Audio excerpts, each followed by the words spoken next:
কোনো রকম তেল মশলা ছাড়া আজকে কিভাবে এই ইলিশটি রান্না করলাম সেটি শেয়ার করব আজকে আপনাদের সাথে। হ্যালো এভরিওয়ান, সবাই কেমন আছেন? আশা করি সবাই অনেক বেশি ভালো আছেন। আপনাদের দোয়ায় আমি অনেক ভালো আছি।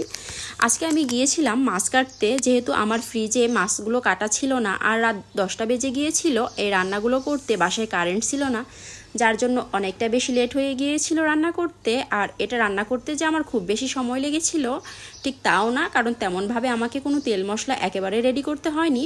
সামান্য কিছু পেঁয়াজ কুচি, কালো জিরা আর সরিষার তেল আমি ব্যবহার করেছিলাম। আর এই মাছগুলো কাটার পর আমি যে কাজটি করেছিলাম সেটি হচ্ছে, শুরুতে আমি লবণ, হলুদের গুঁড়ো আর একটু সামান্য মরিচের গুঁড়ো দিয়ে মাখাই নিয়েছিলাম, সেটা কিছুক্ষণ ছিল। আর তারপরে যে সরিষা ভিজানো ছিল সেটাকে আমি ব্লেন্ড করে নিয়েছিলাম।